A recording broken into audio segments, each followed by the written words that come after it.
Hello, I'm Olivia and this is Ritual Kitchen, where I like to bake and cook things and then combine it with some symbolism or myth or a story or a book.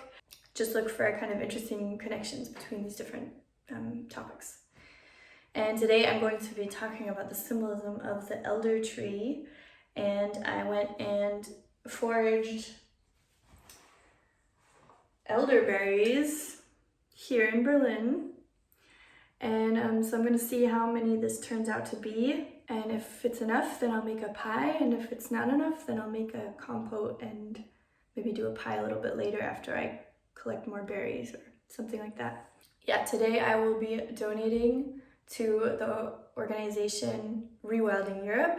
They work on creating space for forest regeneration, for free-flowing rivers. They have a cooperation with another organization that focuses on removing dams so that rivers can flow naturally. They work on preserving biodiversity and enhancing natural grazing for farm animals, which helps not only the animals but also the ecosystem, and just generally rewilding forests and rivers and wetlands.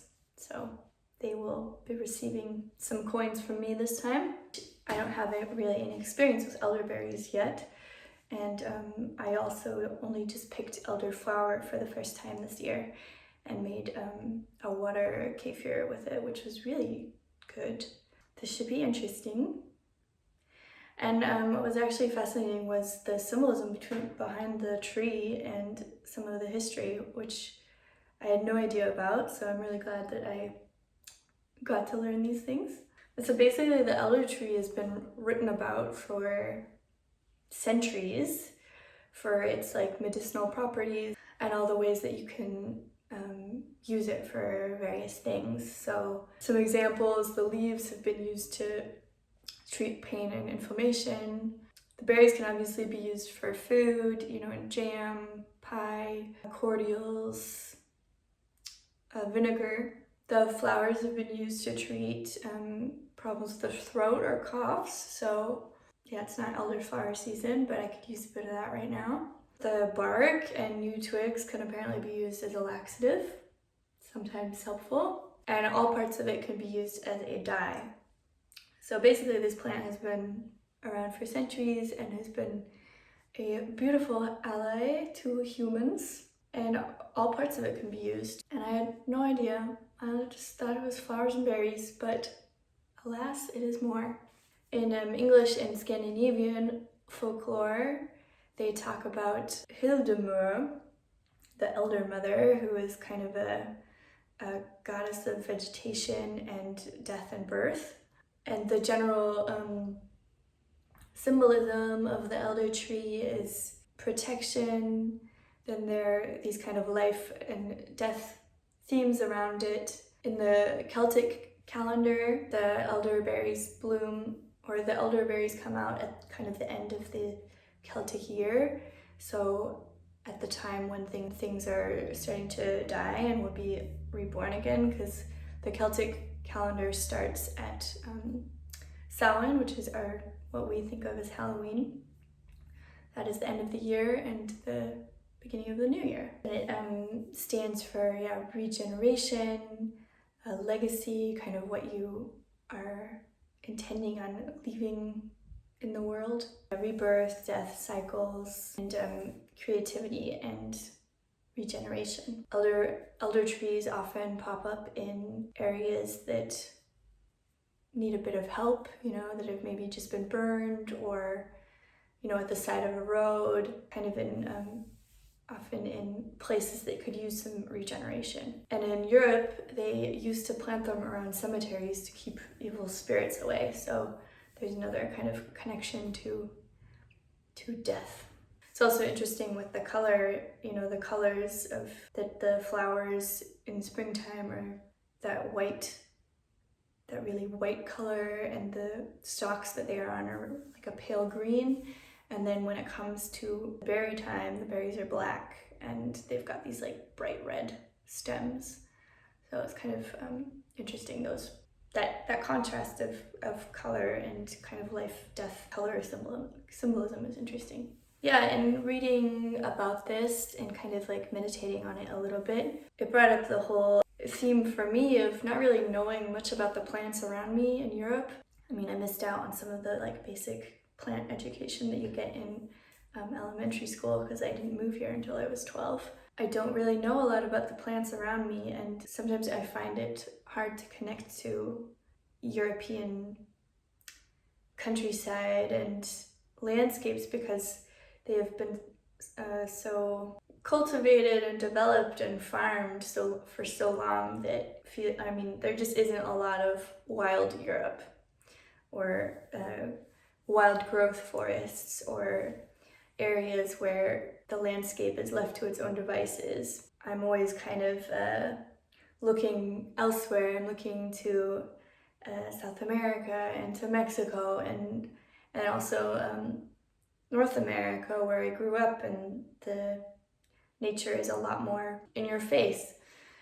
But this was kind of a good reminder that I should get to know the plants that are around me here, and I got like a sense of a lot of energy from the elder tree. And I also have a tendency to look outwards, oh, the coffee plant is so magical and the cacao is so magical, and then there are obviously like some of the plants that help you with psychedelic experiences. But we also have these kinds of teacher plants around us in Europe. It would be good to get more connected to them. Yeah, but sometimes it just feels a little bit harder to tap into, some of that like ancient European knowledge with regards to plants, because everything is so curated now. And now I am going to pluck the berries off of these branches and see how many I got.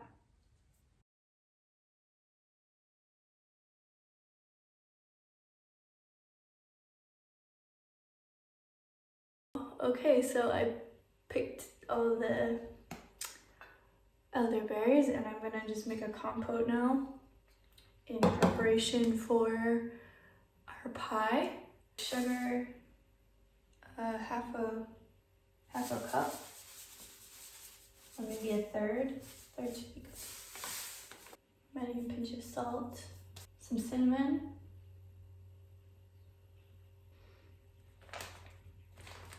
For our exciting ingredient, I'm doing like a teaspoon and a half of dried tarragon.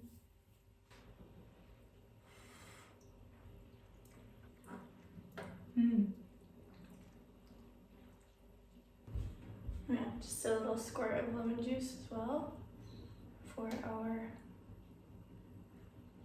layered flavors. Okay, so that's good for now. I just wanted to get it going so that the flavors can develop, and then later, before I add it to the pie, I will add some corn flour or some chia seeds so that it kind of gets a bit firmer. It's gonna be a tasty pie. Okay, I'm gonna make the pie crust. So I can't really remember where I got this recipe. I'm also gonna change it a little bit, so new recipe. So this calls for 170 grams of butter, cold cubed butter. It's very important. I've usually mixed pie doughs with my hands, which is kind of a mistake because the heat from your hands warms up the butter and messes up the process. So today I'm going to be very exact and do this in a food processor.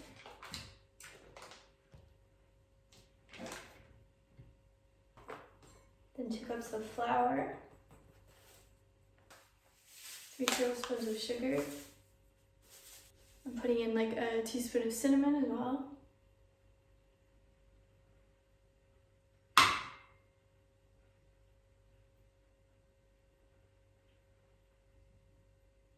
And instead of 2 tablespoons of water, I'm using 2 tablespoons of rum. A little tip from one of my chef friends.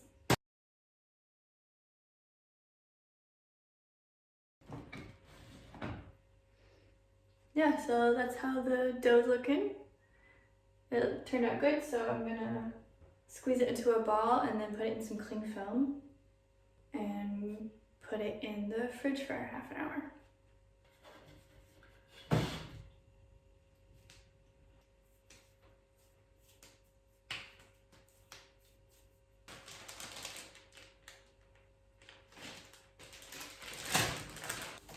Okay, the next step is roll out the pie dough.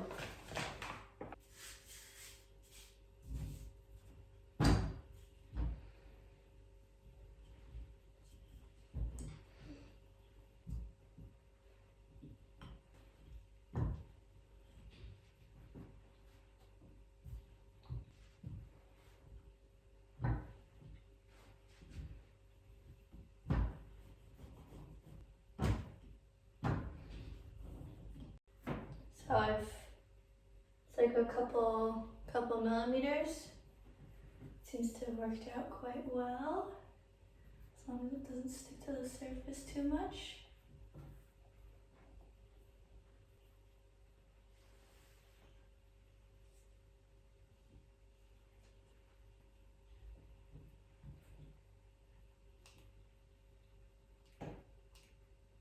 So I'm gonna put this in the fridge now, just to cool a little bit longer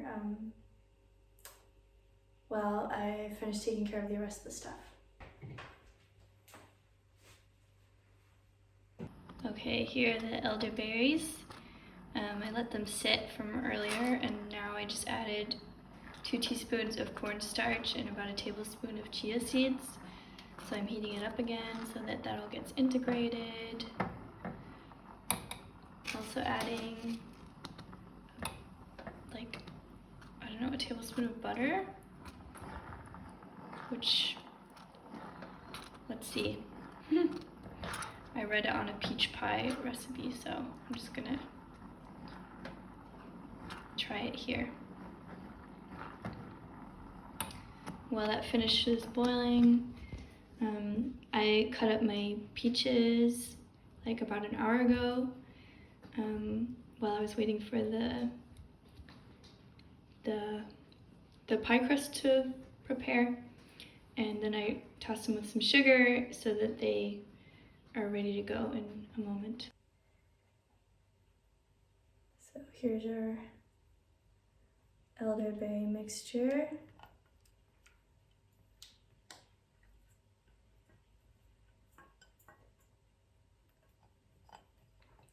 Which, as predicted, is not enough to become a whole pie, but that's why we got Mr. Peaches involved.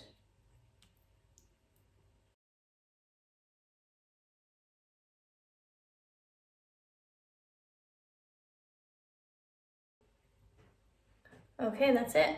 My first ever fruit pie, I think. So I'm gonna stick this in the oven for 40 minutes, and then I'll check up on the crust and see how it's doing, whether I need to cover it up. Okay, 40 minutes pie baking time plus an hour of cooling down time equals 1 completed pie. Well, and it's pretty darn beautiful, I'd say. Matches my headband. It's like I planned it. It's not liquidy. So if I were on MasterChef and this came out, nobody would be yelling at me for a soggy bottom or Great British Baking Show. So I'm going to take a photo of it and then I'm gonna cut it.